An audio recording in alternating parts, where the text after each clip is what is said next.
ఎఫెసీయులకు రాసిన పత్రిక 6వ అధ్యాయం 12వ వచనం చదువుకుని వాక్య ధ్యానంలో ముందుకు వెళ్ళిపోదాం.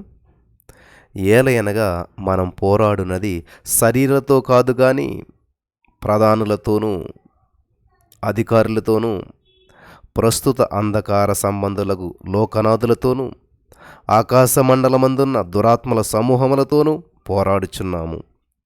స్తోత్రం దేవా, సర్వోన్నత సర్వాధికారి. ఈ రోజున ఈ యొక్క వాక్యాన్ని వినిచి ఉండగా ప్రతి వారి జీవితంలో అద్భుతాలు ఆశ్చర్యాలను జరిగిస్తున్నందుకు వందనాలు. ఈ వాక్యం వెల్లడడుగుతోడనే వెలుగు కలగాలి, ప్రతి సమస్యకు పరిష్కారం కలగాలి. నజరేయుడైన యేసుక్రీస్తు నామంలో ప్రార్థించి నమ్మి పొందుకున్నాం తండ్రి, ఆమేన్. మన యొక్క యుద్ధోపకరణాలు ఏంటంటండి? ఇప్పుడు మనం పోరాడేది ఎవరితోటంటండి? శరీరాలతో కాదు, ప్రధానులతో, అధికారులతో, అంధకార సంబంధాలైన లోకనాథులతో, ఆకాశ మండలం ఉన్నటువంటి దురాత్మ సమూహాలతో పోరాడుతున్నాం. కాబట్టి గమనించాలి ప్రియులు, అంధకార సంబంధం అయినటువంటి వాటితో పోరాడుతూ లోక సంబంధమైనటువంటి ఆయుధాలు ఉపయోగించినట్లయితే గెలవలేం మనం ఎప్పుడు కూడాను. ఆత్మీయ జీవితంలో ఎదగాలని ఆశించేవారు తప్పనిసరిగా ఆకాశ మండలమందు ఉన్నటువంటి దురాత్మ సమూహాలతో పోరాడవలసినది.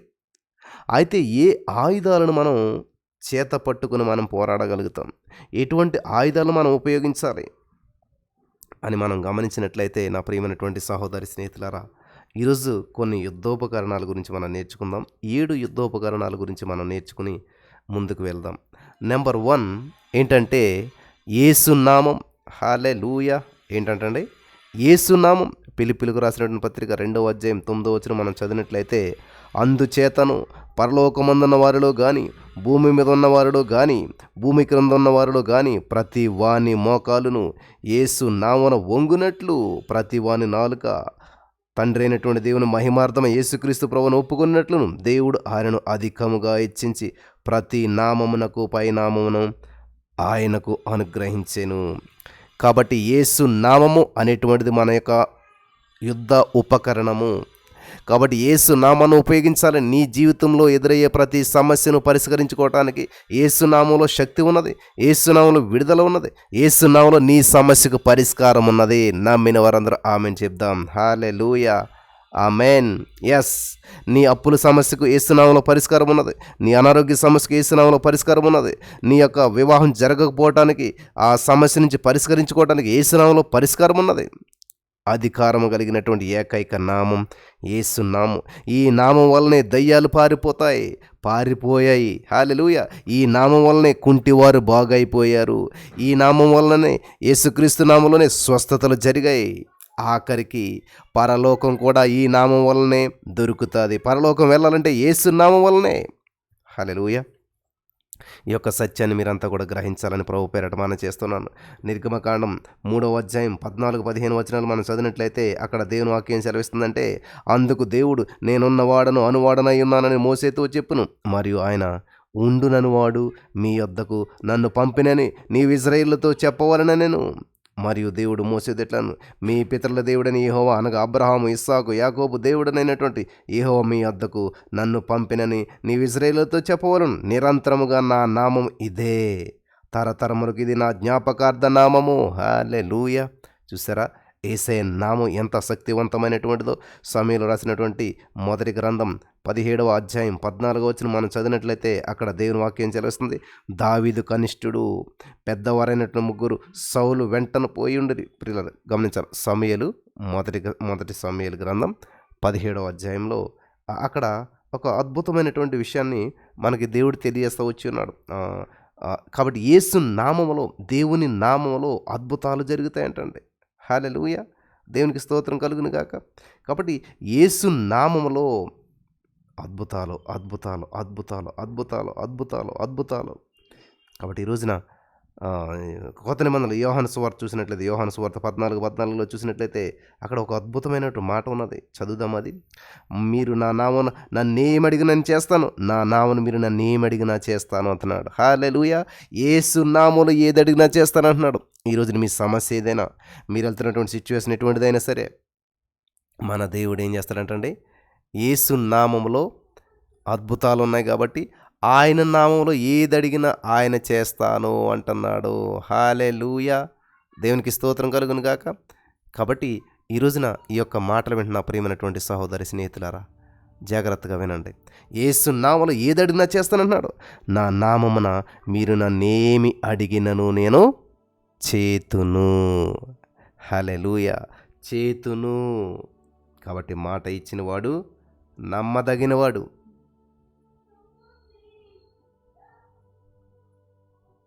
మాట ఇచ్చినవాడు నమ్మదగినవాడు. ఖచ్చితంగా మాట నెరవేరుస్తాడు ప్రియులారా. మన దేవుడు మాట నెరవేర్చేటువంటి దేవుడు. మన దేవుడు మాట ఇచ్చాడంటే మాట తప్పడు. హల్లెలూయా, హల్లెలూయా. దేవునికి స్తోత్రం కలుగును గాక. వింటున్నారా? కాబట్టి ఈ రోజున ఈ మాటలు వింటున్న ప్రియమైనటువంటి సహోదరి స్నేహితులారా, యేసు నామంలో ఎంత శక్తి ఉన్నదో గ్రహించండి.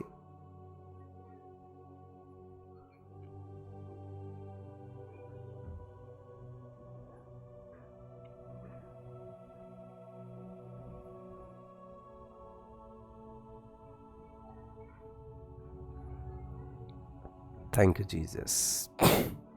అలాగే మరి యోహాను సువార్తలోనే 16వ అధ్యాయం 23వ వచనం మనం గమనించినట్లయితే అక్కడ దేవుని వాక్యం సెలవిస్తుందంటే, ఆ దినమన మీరు దేని గూర్చి నన్ను అడుగరు, మీరు తండ్రిని నా పేరట ఏమి అడిగినను ఆయన మీకు అనుగ్రహించినని మీతో నిశ్చయముగా చెప్పుచున్నాను. హల్లెలూయా. చూసారా? కాబట్టి యేసయ్య నామములో శక్తి ఉన్నది. యేసయ్య నామములో ఏది అడిగినా మనం పొందుకుంటామనేటువంటి విశ్వాస్యతలోనికి మనం నడిపించబడాలి. దేవునికి అసాధ్యమైనది ఏది లేదు అనేటువంటి సత్యాన్ని మనం గమనించగలగాలి. హల్లెలూయా. వింటున్నారా? ఇది ఒక యుద్ధోపకరణం. మీ సమస్యను యేసు నామములో మీరేం చేయాలి? విడుదల ప్రకటించాలి. హల్లెలూయా. దేవునికి స్తోత్రం కలుగును గాక. జాగ్రత్తగా వినాలి ప్రియులారా.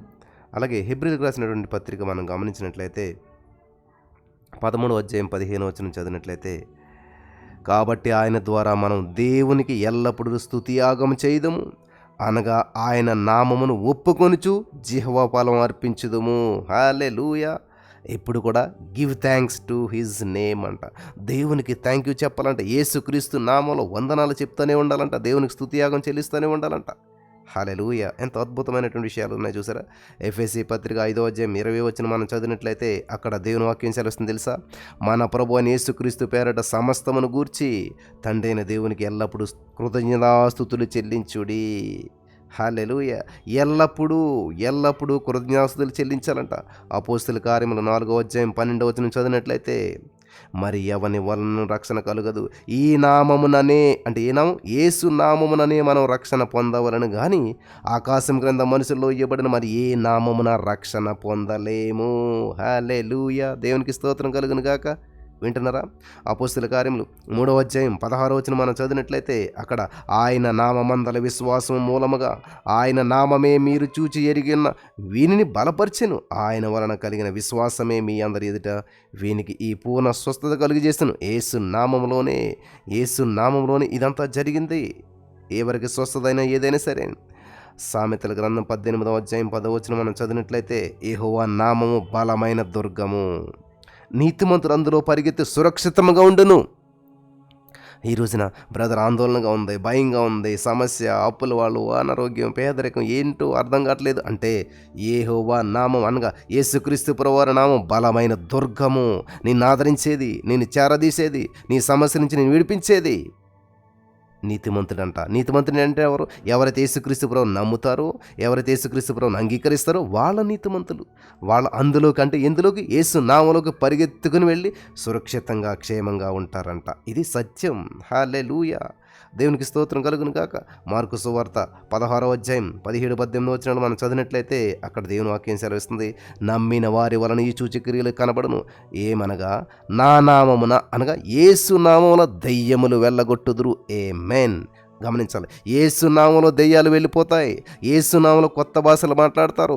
యేసు నామములో పాములను ఎత్తి పట్టుకుంటారు. యేసు నామములో మరణకరమైనది ఏది త్రాగినా అది వారికి హాని చేయదు. యేసు నామములో రోగుల మీద చేతులుంచినప్పుడు వారు స్వస్థత పొందుదురు. ఆమేన్. ఇంత శక్తివంతమైనటువంటి యేసు నామాన్ని, అటువంటి ఆయుధాన్ని మనకిచ్చినప్పుడు మనం వాడుతున్నామా లేదా? ఇది గమనించదగ్గ విషయం. హల్లెలూయా. దేవునికి స్తోత్రం కలుగును గాక. అలాగే ఇర్మీయా గ్రంథంలో మీరు 9వ అధ్యాయం 1వ వచనం గమనించినట్లయితే, నా జనులలో హతమైన వారిని గూర్చి నేను దీవారాత్రము కన్నీరు విడిచినట్లు నా తల జలమయముగాను నా కన్ను కన్నీళ్ళ ఊటగా ఉండునుగాక. చూసారా భక్తుడు ఏమంటున్నాడో? రెండవ ఆయుధం ఏంటి తెలుసా? కన్నీరు. దేవుడు దేనిని దాటి వెళ్ళినా కానీ మన కన్నీటిని చూచి ఆయన దాటి వెళ్ళడు. అలాగని చెప్పి పని కట్టుకుని ఏడమని కాదు ప్రియులరా. ఎప్పుడైతే దేవుని సందులో గడుపుతూ ఉన్నావో ఆటోమేటిక్గా హృదయం నలిగినటువంటి పరిస్థితులు నీ కన్నీరు వస్తుంది. అది తప్పు అని కాదు, కానీ ఎప్పుడు కన్నీరు కారిస్తేనే దేవుడు ఆలకింతాడనేటువంటి ఉద్దేశంలోకి వెళ్ళొద్దు ప్రియులారా. వింటున్నారా?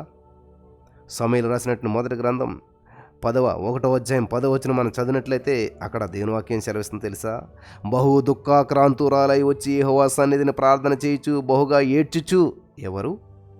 సమూయేలు గురించి మరి ఈ యొక్క విషయాన్ని మనం గమనిస్తూ వచ్చి ఉన్నాం. హెబ్రీయులకు రాసినటువంటి పత్రిక 5వ అధ్యాయం 7వ వచనం మనం చదివినట్లయితే అక్కడ దేవుని వాక్యం సెలవుస్తుంది, శరీరధారి అయినటువంటి దినములలో మహారోదనముతోనూ కన్నీళ్లతోనూ తనను మరణము నుంచి రక్షింపగలవానికి ప్రార్థనలను యాచనను సమర్పించి భయభక్తులు కలిగినందున ఆయన అంగీకరింపబడెను. యేసుక్రీస్తు ప్రభువు కూడా ఎలుగెత్తి కన్నీరు కార్చినటువంటి సందర్భాలు ఉన్నాయి. కన్నీరు కార్చడం తప్పు కాదు, అలాగని కన్నీరే కార్చాలి, కన్నీటి ప్రార్థన మాత్రమే ప్రార్థన అనేటువంటి ఆలోచనలోకి వెళ్లకుండా ఉండాలని ప్రభు పేరట మనం చేస్తున్నాను. యోహాను సువార్త 11వ అధ్యాయం 35వ వచనం మనం చదివినట్లయితే అక్కడ దేవుని వాక్యం చేస్తుంది తెలుసా? యేసు కన్నీరు విడిచెను. చూసారా? యేసు కన్నీరు విడిచెను. హోషేయ గ్రంథం 12వ అధ్యాయం 4వ వచనం మనం చదివినట్లయితే అక్కడ అతడు దూతతో పోరాడి జయముందెను. అతడు కన్నీరు విడిచి అతని బతిమాలెను. బేతేలులో ఆయన అతనికి ప్రత్యక్షమాయెను. అక్కడ ఆయన మనతో మాట్లాడింది. యాకోబు పోరాడానంటుంది, నైట్ అంతా పోరాడాడన్న విషయం తెలుసు, కానీ యాకోబు కన్నీరు విడిచాడు అనేటువంటి విషయం మనకు తెలియదు. రాత్రంతా ప్రార్థన చేస్తున్నప్పుడు, రాత్రంతా మోకరించినప్పుడు, రాత్రంతా దేవునితో గడిపినప్పుడు కన్నీళ్ళు రాకుండా ఉంటాయండి? మీలో చాలామంది మోకరించి ప్రార్థన చేసినప్పుడు కన్నీళ్ళు రాకుండా ఉంటాయా? కావాలని కాదు, కానీ ఆటోమేటిక్గా ఎప్పుడైతే దేవుని ప్రసన్నతను అనుభవిస్తూ ఉంటుంటామో ఖచ్చితంగా కన్నీరు వస్తూ ఉంటుంటుంది. హల్లెలూయా, దేవునికి స్తోత్రం కలుగును గాక. కీర్తన గ్రంథం మనం చూసినట్లయితే 84వ కీర్తన 6వ వచనం మనం చదివినట్లయితే, వారు బాకా లోయలో బడి వెళ్ళుచు దానిని జలమయముగా చేయుదురు, తొలకరి వాన దానిని దీవెనలతో కప్పును. అర్థమైంది కదా మీకు అందరికీ కూడాను? ఆదికాండం 21వ అధ్యాయం 16వ వచనం మనం చదివినట్లయితే అక్కడ దేవుని వాక్యం సెలవిస్తుంది తెలుసా? ఈ పిల్లవాని చావు నేను చూడలేనని అనుకుని వింటివేత దూరం వెళ్ళి అతనికి ఎదురుగా కూర్చుండి ఆమె ఎదురుగా కూర్చుండి ఎలుగెత్తి ఏడ్చెను. హల్లెలూయా. అప్పుడు కన్నులు తెరవబడ్డాయి మనట. ఆ యొక్క కన్నులు అప్పుడు తెరవబడతాం మనం చూస్తూ ఉన్నాం. కీర్తనల గ్రంథం 55వ అధ్యాయం 8వ వచనం మనం చదివినట్లయితే అక్కడ దేవుని వాక్యం సెలవిస్తుందంటే, అరణ్యంలో నివసించి యుందునే అనుకుంటుని. ప్రియులు గమనించాలి, ఇక్కడ చాలా అద్భుతమైనటువంటి విషయాల్ని పరిశుద్ధాత్మ దేవుడు మనకు తెలియజేస్తూ ఉన్నాడు. మరి మన జీవితంలో అద్భుతాలు చేస్తూ ఉన్నాడు. దేవునికి స్తోత్రం కలుగును గాక. God is good all the time. దేవుడు అన్ని వేళలా మంచివాడు, అన్ని వేళలా మంచివాడు. దేవుని వాక్యము మన యొక్క గొప్ప మరి ఈ రోజున ఈ మాటలు వింటున్న ప్రియమైనటువంటి సహోదరి స్నేహితులారా, వింటున్నారా జాగ్రత్తగాను? చాలా ప్రాముఖ్యమైనటువంటి విషయాలు ఇవన్నీ మనకి దేవుడు తెలియజేస్తూ వచ్చి ఉన్నాడు. హల్లెలూయా, దేవునికి స్తోత్రం కలుగును గాక. అలాగే కీర్తన గ్రంథంలోనే మనం గమనించినట్లయితే 21వ కీర్తన 16వ వచనం మనం చదివినట్లయితే అక్కడ దేవుని వాక్యం సెలవిస్తుంది తెలుసా? హల్లెలూయా, thank you Jesus, thank you Lord. 55వ కీర్తన 8వ వచనం, 55వ కీర్తన 8వ వచనం మనం చదివినట్లయితే అక్కడ దేవుని వాక్యం సెలవిస్తుందంటే, అరణ్యంలో నివసించి ఉందనే అనుకుంటుని అంటున్నాడు. ఇక్కడ పట్టణంలో మరి భయంకరమైన పరిస్థితుల్లో కన్నీరు కార్చినప్పుడు ప్రతి కన్నీటిని దేవుడు చూస్తూ వచ్చి ఉన్నాడు. ఈరోజు నీ మాటలు వెంటనే ప్రియమైనటువంటి సహోదరి స్నేహితులారా, మొదటి సమయాలు 30వ అధ్యాయం 4వ వచనం చదివినట్లయితే, ఇక ఏడ్చుటకు శక్తి లేకపోవునంతగా బిగ్గరగా ఏడ్చారంట. దావీదు అతని జనులంతా కూడా ఓపిక లేనంతగా ఏడ్చారంట. కాబట్టి మొట్టమొదట మన ఆయుధము యుద్ధోపకరణం ఏంటంటారండి? యేసు నామం. రెండవది ఏంటంటే కన్నీరు. మూడవది ఏంటంటే ఎఫెసీ పత్రిక 6వ అధ్యాయం 17వ వచనం మనం చదివినట్లయితే అక్కడ అద్భుతమైనటువంటి ఒక ఆయుధం కనిపిస్తుంది. ఎఫెసీ 6:17 ప్రకారం, మరియు రక్షణను శిరస్త్రానం దేవుని వాక్యమున ఆత్మ ఖడ్గం. దేవుని వాక్యం చేతిలో బైబిల్ పట్టుకుని వెళ్ళినటువంటి ఒక సేవకుడిని ఒక ఆవిడ బైబిల్ని చేతిలో కాదు గుండెల్లో పెట్టుకోవాలన్నదంట. వాస్తవమే కదా? వాక్యం ద్వారానే ప్రభు సైతాన్ని కానీ జయించాడు. హల్లెలూయా. చేతిలో బైబిల్ పెట్టుకుని కాదు, మంచిదే అది. ఎంత బైబిల్ చేతిలో ఉన్న వాక్యం ఒకటే నోట్లో లేకపోయి ఒకటే హృదయంలో లేకపోతే ఉపయోగం లేదు. నీ కత్తి చేతిలో ఉంది, దాని ఉపయోగం వాడటం రాకపోతే ఉపయోగం లేదు. కాబట్టి ఇక్కడ వాక్యం ద్వారానే యేసుక్రీస్తు ప్రభువు సైతాన్ని కానీ జయించాడు. ఈ సత్యాన్ని మీరంతా కూడా గ్రహించాలి. 119వ కీర్తన 11వ వచనంలో ఈ యొక్క సత్యం మనం చూడగలుగుతాం. 119వ కీర్తన 11వ వచనం చదివినట్లయితే, నీ ఎదుటి నేను పాపం చేయకున్నట్టు నా హృదయం నీ వాక్యాన్ని ఉంచుకొని ఉన్నాను. హల్లెలూయా. దేవునికి స్తోత్రం కలుగును గాక. మత్తయి సువార్త 4:4లో యేసుక్రీస్తు ప్రభువు అన్నాడు తెలుసా, మనుష్యుడు రొట్టె వలన మాత్రం కాదు కానీ దేవుని నోటి నుంచి వచ్చి ప్రతి మాట వలన జీవించును అని చెప్పి అక్కడ దేవుడు సెలవిస్తున్నాడు. 7వ వచనంలో దేవుడు చెప్పిన మాట ఏంటి తెలుసా, అందుకు యేసు, ప్రభు అయిన నీ దేవుని నీవు శోధించవలదు అని మరి ఒక చోట రాయబడి ఉన్నది. 10వ వచనం మత్తయి సువార్త 4:10లో, సాతానా పొమ్ము, ప్రభు అయిన నీ దేవుని మొక్కి ఆయనను మాత్రం సేవించవలనని వ్రాయబడి ఉన్నది. వ్రాయబడి ఉన్న దాని గురించి దేవుడు మాట్లాడుతున్నాడు. దేవుని వాక్యం మన యొక్క గొప్ప యుద్ధోపకరణం. హల్లెలూయా. 4వదిగా మనం చూసినట్లయితే ఎవరంటండి, దేవదూతలు. హల్లెలూయా. 4వదిగా మనం చూసినట్లయితే దేవదూతలు. హెబ్రీ పత్రిక 1:14 వచనం, వీరందరూ రక్షణను స్వాస్థ్యం పొందబో వారికి పరిచారం చేయుటకై పంపబడిన సేవకులైన ఆత్మలకారా. ఈ సత్యం మీకు తెలుసుకోవాలి. మీ జీవితంలో ఎదురయ్యే ప్రతి సమస్యను మీరు జయించలేరని తెలిసే దేవుడు తన దూతలకు ఆజ్ఞాపించాడు. కాబట్టి మీ పాదాలకు రాయి తగలకుండా పట్టుకుంటారు దేవుని దూతలు. వింటున్నారా? మీ పాదాలకి రాయి తగలకుండా పట్టుకునేటువంటి దేవదూతలను దేవుడు పెట్టి ఉన్నాడు. అలాగే మీకు పని చేయటానికి పరిచారకులు అంటే పనిచేసేటువంటి వారు. హల్లెలూయా. ఏంటంటే పరిచారకులు అంటే పనిచేసేవారు.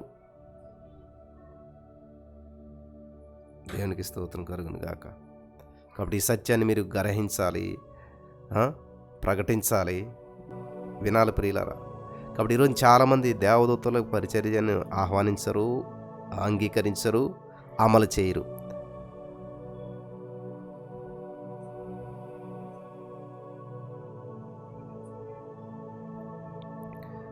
హల్లెలూయా.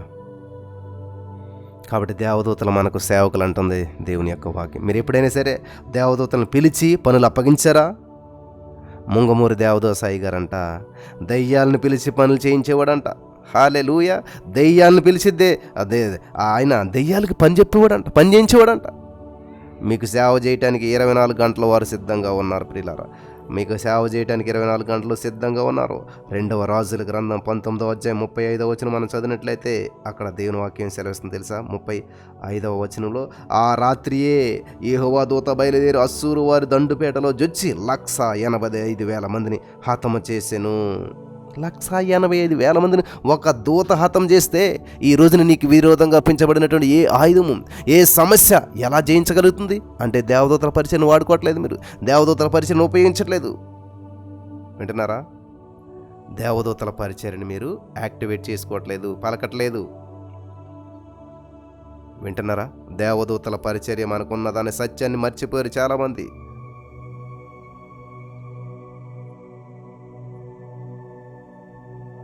హల్లెలూయా. Thank you Jesus. Thank you Lord. Thank you Jesus. కీర్తన గ్రంథంలో చూసినట్లయితే 34వ కీర్తనలో ఒక మాట ఉన్నది ప్రియులారా. 7వ వచనం మనం చదివినట్లయితే, యెహోవా యందు భయభక్తులు గల వారి చుట్టూ ఆయన దూత కావలి ఉండి వారిని రక్షించును. చూసారా? ఎవరు రక్షించారంటే దూత కావలుగా ఉండి రక్షించాడంట. దూత కావలుగా ఉండి రక్షించాడంట.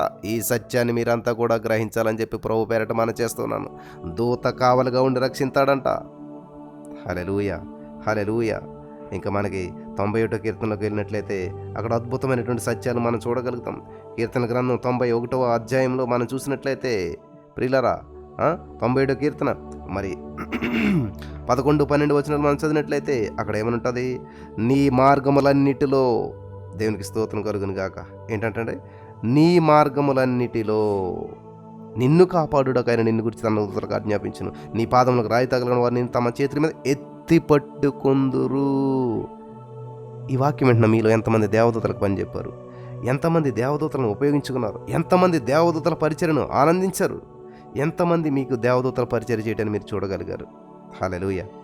నెక్స్ట్ 5వదిగా మనం చూసినట్లయితే ప్రియులరా, 5వదిగా ప్రకటన గ్రంథం 12వ అధ్యాయం 11వ వచనం చదివినట్లయితే అక్కడ వారు గొర్రె పిల్ల రక్తమును బట్టి, హల్లెలూయా, ఏంటండి 5వ ఆయుధం ఏంటండి? యేసు. యేసు గొర్రె పిల్ల రక్తం అనగా యేసయ్య, యేసు రక్తం అనమాట. కాబట్టి ఇక్కడ యేసు రక్తము బలమైన దుర్గాలను పడద్రోయగలిగినంత శక్తి గలదై ఉన్నది. యేసు రక్తం అంటేనే పాతాళపు శక్తులన్నిటికీ హడల్. హల్లెలూయా. నిర్గమకాండంలో మీరు గమనించినట్లయితే 12వ అధ్యాయం 22వ వచనం మీరు చదివినట్లయితే అక్కడ దేవుని వాక్యం సెలవిస్తుంది తెలుసా? మరియు హిస్సోపు కుంచె తీసుకుని పళ్ళెములో ఉన్న రక్తంలో దాన్ని ముంచి ద్వారబంధపు పై కంబని 2 నిలువు కమ్ములకును పళ్ళెములోని రక్తమును తాకించవలను. తరువాత ఏం జరిగిందో మీకు అందరికీ తెలుసు. ఎవరై గుమ్మాలకైతే ఆ రక్తం ఉన్నదో మరణదూత దాటి వెళ్ళిపోవడం చూస్తూ ఉన్నాం. భయము, సైతానిగడికి యేసు రక్తం అంటే భయం. కాబట్టి గొర్రె పిల్ల రక్తం, యేసు రక్తాన్ని మీరంతా కూడా ఉపయోగించాలి ప్రియులారా. నెక్స్ట్ 6వదిగా మనం చూసినట్లయితే పరిశుద్ధాత్మ శక్తి. హల్లెలూయా. 6వదిగా మనం చూసినట్లయితే పరిశుద్ధాత్మ శక్తి. కాబట్టి పరిశుద్ధాత్మని చాలామంది నమ్మరు. ఇంకెలాగా పరిశుద్ధాత్మ శక్తిని ఎలాగో అనుభవించగలుగుతారు? తన్నడు వారికి నిశ్చయంగా పరిశుద్ధాత్మని ఇస్తానన్నటువంటి దేవుడు ఈ యొక్క విషయాన్ని నమ్మట్లేదు చాలామంది. జకర్యా గ్రంథం 4వ అధ్యాయం 7వ వచనం చదివినట్టయితే, గొప్ప పర్వతమా, జెరుబ్బాబేలును అడ్డగించుటకు నీవేమాత్రపు దానవు? నీవు చదును భూమి ఒగదు, కృప కలుగును గాక అని జనములు కేకవేయగా అతడు పైరాయి తీసుకొని పెట్టించును. కాబట్టి ఇక్కడ 6వ వచనం మనం చదివితే బాగా అర్థమవుతుంది. శక్తి చేత కాదు, బలము చేత కాదు, నా ఆత్మ ద్వారా ఇది జరుగుతుంది. కాబట్టి నీ జీవితంలో నా అప్పు తీర్చాలనుకుంటున్నాను, తీర్చలేకపోయినా, నా సమస్య జయించాలనుకున్నాను, జయించలేకపోయినా, నా బంధకాలు జయించాలనుకున్నాను, జయించలేకపోయినా, ఎస్, నీకున్న శాలరీతోటి, నీకున్న ఇన్కమ్ తోటి, నీకున్నటువంటి మరి ఏదైతే ఉందో ఆ యొక్క సామర్థ్యంతో ఖచ్చితంగా నువ్వు అప్పు తీర్చలేవు. మరి ఏం చేయాలంటే ఇదే శక్తి చేత అవ్వట్లేదేసే, నా శక్తి సరిపోవట్లేదు, నా సామర్థ్యం సరిపోవట్లేదు. మరేం చేయాలి? నీ శక్తి చేత కాదు, బలం చేతనే కాక నా ఆత్మ ద్వారా ఇది జరుగుతున్నదని సైన్యములకు అధిపతి యెహోవా సెలవిస్తున్నాడు.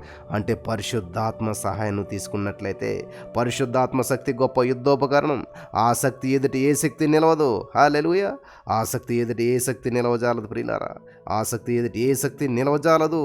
ఈ సత్యాన్ని గ్రహించాలి. న్యాయాధిపతుల గ్రంథం 14వ అధ్యాయం 6వ వచనం మనం చదివినట్లయితే అక్కడ యెహోవా ఆత్మ అతనిని ప్రేరేపించగా అతని చేతిలో ఏమీ లేకపోయినను ఒకడు మేక పిల్లని చీల్చినట్లు అతడు దాన్ని చీల్చెను. గమనించాలి. ఈ రోజున మీతో మాట్లాడుతున్న దేవుడు, మీ చేతిలో చిల్లి గవ్వ లేకపోయినా సరే అప్పు నుంచి బయటపడగలుగుతారు. అప్పుని ₹1 అప్పు లేకుండా మీరు తీర్చుకోగలిగే సామర్థ్యం దేవుడు మీకు ఇస్తాడు. In the name of Jesus. Hallelujah. Bible గ్రంథంలో చూసినట్లయితే ఒక దేశంలో భయంకరమైన కరువు వచ్చిందంటే, అరపావురపు రెట్టన ఎంతో రేటుకు అమ్ముతున్నారు. అటువంటి భయంకరమైన దేశానికి నెక్స్ట్ డేకే దేవుడు ఒక దేశపు అప్పుని తీర్చిపడేశాడు. ఒక దేశాన్ని సమృద్ధిలోకి నడిపించేశాడు. అటువంటిది నువ్వెంత, నీ అప్పు ఎంత అని దేవుడు ఈ రోజున ఎదురు చూస్తున్నాడు. నువ్వు అవకాశం ఇచ్చినట్లయితే, నువ్వు దేవుని మీద ఆధారపడినట్లయితే ఖచ్చితంగా బయటపడేస్తాడు దేవుడు. హల్లెలూయా. నీ సమస్య ఏదైనా సరే, ఎటువంటిదైనా సరే, దేవుని ఆత్మ ద్వారా నీ శక్తి, నీ బలం ఉపయోగించాము ఇంతవరకు. ఇప్పుడు పరిశుద్ధాత్మ శక్తి మీద ఆధారపడినట్లయితే దేవుడు ఏం చెప్తున్నాడు అంటే, న్యాయాధిపతుల గ్రంథం 14:6 ప్రకారం అతనిని ప్రేరేపించగా అతని చేతిలో ఏమీ లేకపోయినా, చెప్పండి, నా చేతిలో ఏమీ లేదు బ్రదర్, నా చేతిలో ఏమీ లేదు బ్రదర్, మా ఇంట్లో ఏమీ లేదు బ్రదర్, నాకు ఎవరూ లేరు బ్రదర్. ఎస్, అయితే దేవుడు నీతో మాట్లాడుతున్నాడు. నీ ద్వారానే, నీ చేతిలో ఏమీ లేకపోయినా సరే ఏం జరగాలంట?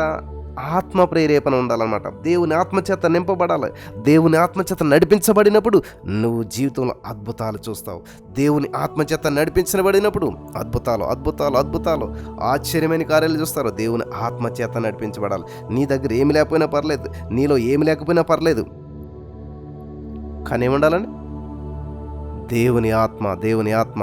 హల్లెలూయా, హల్లెలూయా, హల్లెలూయా, హల్లెలూయా. పరిశుద్ధాత్మ చేత నింపబడాలని, అందుకని దేవుని చంద్రులు గడపాలి. అంతేగాని నాకు ఎవరు లేరు, అత్తమామ లేరు, తల్లిదండ్రులు లేరు, బంధువులు లేరు, భర్త లేడు, స్నేహితులు లేడు, ఇలా కాదు. దేవుని ఆత్మ చేత నింపబడ్డావా లేదా? పరిశుద్ధాత్మ దేవుడు నీకు ఉన్నాడా లేదా? ఇది నీకు కావాల్సిన విషయం. హల్లెలూయా. దేవునికి స్తోత్రం కలుగును గాక. ఎవరైతే దేవుని ఆత్మ చేత నింపబడతారో, ఎవరైతే దేవుని ఆత్మ చేత నడిపించబడతారో అద్భుతాలు చూస్తారు వాళ్ళు, అద్భుతాలు చూస్తారు వాళ్ళు, అద్భుతమైన కార్యాలు వాళ్ళు చూడగలుగుతూ ఉంటుంటారు. హల్లెలూయా. దేవునికి స్తోత్రం కలుగును గాక. మరి ఇదే న్యాయాధిపతుల గ్రంథం 3వ అధ్యాయం మనం చదివినట్లయితే 10వ వచనంలో ఏమన్నా తెలుసు అక్కడ?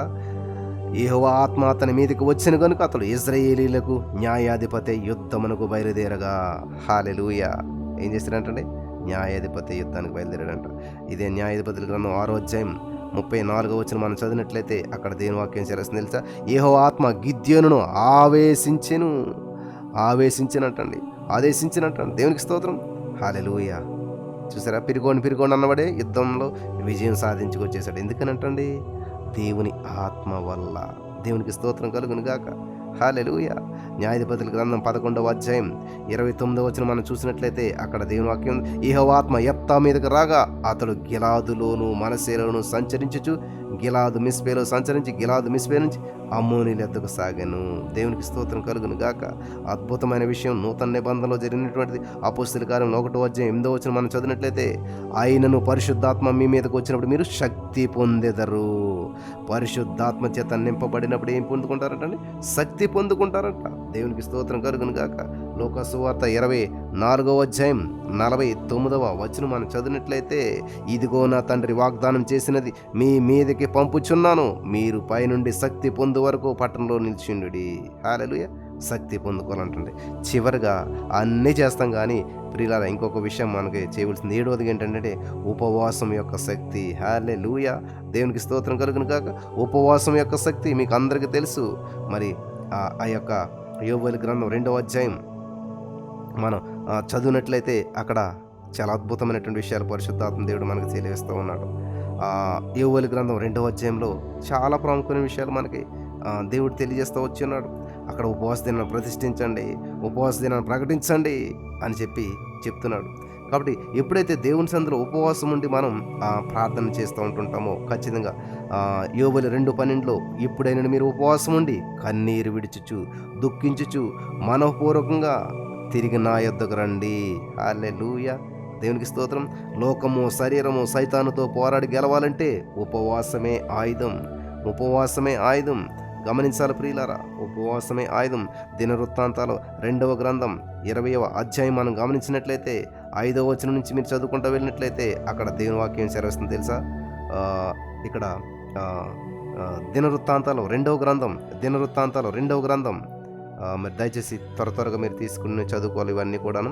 దినవృత్తాంతాలు 2వ గ్రంథం 20వ అధ్యాయం 5వ వచనం నుంచి చదివినట్లయితే, యెహోషాపాతు యెహోవా మందిరములో క్రొత్త సాల ఎదుట సమాజముగా కూడినటువంటి యూదా యెరూషలేముల జనుల మధ్య నిలబడి, మా పితరుల దేవా యెహోవా, నీవు ఆకాశమందు దేవుడవై ఉన్నావు, అన్యజనుల రాజ్యములను ఏలువాడవు నీవు బహుబలము గలవాడు, పరాక్రమం గలవాడు. నిన్నెదిరించుట ఎవరికి నీ బలము చాలదు. నీ జనులైనటువంటి ఇజ్రాయేలీయుల ఎదుట నుండి ఈ దేశపు కాపరస్తులను తోలివేసి నీ స్నేహితులైనటువంటి అబ్రహాము యొక్క సంతతి మీదకి శాశ్వతంగా నిచ్చినటువంటి మా దేవుడవు నీవే. దేవునికి స్తోత్రం కలుగును గాక. హల్లెలూయా. వింటున్నారా ప్రియులారా? వారు అందులో నివాసం చేసి కీడైనను యుద్ధమైనను తీర్పైనను తెగులైనను కరువైనను మా మీదకి వచ్చినప్పుడు మేము ఈ మందిరం ఎదుట నీ ఎదుటను నిలవబడి మా శ్రమలో నీకు మొర్ర పెట్టిన ఎడలా నీవు ఆలకించి మమ్మల్ని రక్షించుదు అని అనుకొని ఇచ్చట నీ నామ ఘనత కొరకు ఈ పరిశుద్ధ స్థలమును కట్టించిరి. నీ పేరు ఈ మందిరమునకు పెట్టబడను కదా. ఇజ్రాయేలీలు ఐగుప్తు నుండి వచ్చినప్పుడు నీవు వారిని అమ్మోనీలతోనూ మోయాబీలతోనూ సేయూరు మన్యవాసులతోనూ యుద్ధము చేయనీయలేదు గనుక ఇజ్రాయేలీలు వారిని నిర్మూలన చేయక వారి యొద్ద నుంచి తొలగిపోయిరి. మేము స్వతంత్రించుకొనవలనని నీవు మాకు ఇచ్చినటువంటి నీ స్వాస్థ్యములో నుండి మమ్మల్ని తోలివేయుటకై వారు బయలుదేరి వచ్చి మాకెట్టి ప్రత్యుపకారం చేయుచున్నారో దృష్టించుము. మా దేవా, నీవు వారికి తీర్పు తీర్చవా? మా మీదకు వచ్చు ఈ గొప్ప సైన్యంతో యుద్ధము చేయుటకు మాకు శక్తి చాలదు, ఏమి చేయుటకు మాకు తోచదు, నీవే మా దిక్కు అని ప్రార్థన చేసెను. హల్లెలూయా. యోధా వారందరూ తమ శిశువులతోనూ భార్యలతోనూ పిల్లలతోనూ యెహోవా సన్నిధిని నిలవబడిరి. కాబట్టి ఈ రోజున ఉపవాసం యొక్క శక్తి చాలా అద్భుతమైనటువంటిది. కాబట్టి ఈ రోజున మీరు పోరాడుతున్నటువంటి పోరాటంలో, మీరు చేస్తున్నటువంటి యుద్ధాల్లో, మీరు వెళ్తున్నటువంటి శ్రమలలో, మీరు ఎటువంటి పరిస్థితులు గుండా మీరు వెళ్తున్నారో, ఎటువంటి బంధకాలు గుండా మీరు వెళ్తున్నారో, ఈ రోజున పరిశుద్ధాత్మ దేవుడు మీతో మాట్లాడుతున్నాడు ప్రియులారా. పరిశుద్ధాత్మ దేవుడు ఈ రోజున మీ జీవితాల్లో కార్యం చేయాలని చెప్పి ఆయన ఇష్టపడుతున్నాడు. కాబట్టి ఈ రోజున మనం ఒక్కసారి ఈ యొక్క 7 యుద్ధోపకరణాలు గుర్తు చేసుకుందాం. నెంబర్ 1 యేసునామం. మొట్టమొదటిది ఏంటంటే యేసునామం. దేవునికి స్తోత్రం కలుగును గాక. యేసునామం. దేవునికి స్తోత్రం కలుగును గాక. యేసునామం. కాబట్టి యేసే నామంలో శక్తి ఉన్నది. ఈ సత్యాన్ని మీరంతా కూడా గ్రహించాలని చెప్పి ప్రభు పేరట మనం చేస్తున్నాను. యేసునామం. ఏసునామాన్ని ఉపయోగిస్తూనే ఉండాలి. ఏసునామాన్ని ఉచ్చరిస్తూనే ఉండాలి. ప్రతివారు ప్రతిరోజు కూడా ఏసునామాన్ని ఉపయోగించాలి. మీ ప్రతి పనిలో, ప్రతి సమస్యలో ఏసునామాన్ని పలుకుతూ ఉండాలి. In the name of Jesus. హల్లెలూయా. రెండవది కన్నీటి ప్రార్థన, మూడవది దేవుని వాక్యం, నాలుగవది దేవుని దూతలు, ఐదవది గొర్రెపిల్ల యేసు రక్తం, ఆరవది పరిశుద్ధాత్మ దేవుడి సహాయం, ఏడవది ఉపవాసం యొక్క శక్తి. ఈ 7 ఉపయోగించినప్పుడు భౌతికంగా జరిగే యుద్ధాల కంటే ఆత్మ సంబంధంగా జరిగే యుద్ధాలే చాలా కఠినమైనటువంటివి. ఆధ్యాత్మిక సంగ్రామంలో నీవు గెలిస్తే భౌతికమైనటువంటి సంగ్రామం ఏమీ అంత కష్టమేమి కాదు. అప్పుడు ఈజీగా జయించగలుగుతావు. కాబట్టి ఆత్మలోకంలో జయించడానికి ఈ యొక్క 7 ఆయుధాలను ఉపయోగించడం. మీకున్న అప్పుల సమస్యలు, అనారోగ్య సమస్యలు, పేదరికం, ఒంటరితనం, మానసిక ఒత్తిళ్లు, కృంగుదల ఏదైనా సరే జయించడానికి పరిశుద్ధాత్మ దేవుడు మీకు ఇచ్చినటువంటి ఈ యొక్క 7 ఆయుధాలను ఉపయోగించి ప్రతి వారు విజయాన్ని పొందుకోవడానికి సహాయం చేయనుగాక. ఆమేన్.